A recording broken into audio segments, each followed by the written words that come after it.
So I'm Thomas Mayer, and today I'm going to be talking to you about chaining. There are three different types of chaining. I'm primarily going to focus on forward chaining instead of backward chaining or total task presentation.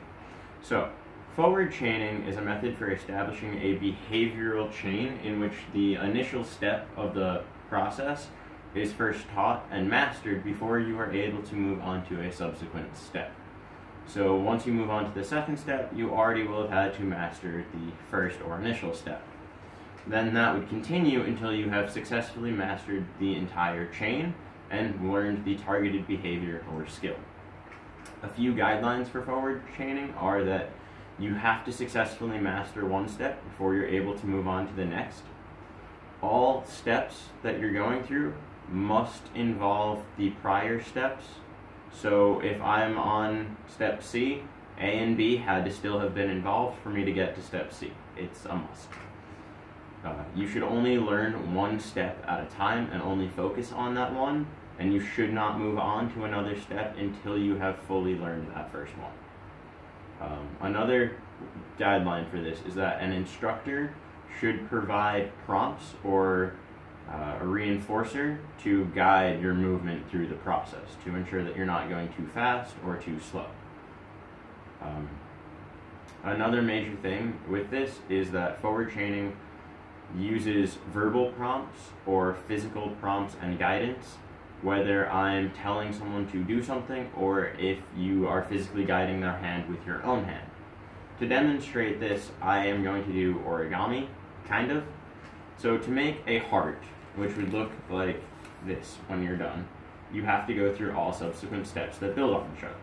If you skip one step, you'll never make it to the final.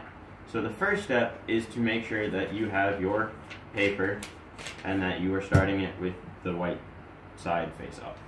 Your second step would be to fold it in half. And your third step would be to fold that, you open it and fold it again into blocks so that you have this more square shape. And you'd continue this going through the process, folding it in on itself, each step building off the next. So as you're doing this, you only want to do one step at a time, and when teaching someone how to do this, you would make sure that you're not moving at a pace they can't keep up with or comprehend. So you'd make sure that they master each prior step before moving on to the final steps. Another way of doing this would be to help by providing verbal prompts, whether you're saying make a valley fold or a mountain fold, or saying fold to the crease in the center for this step, for example.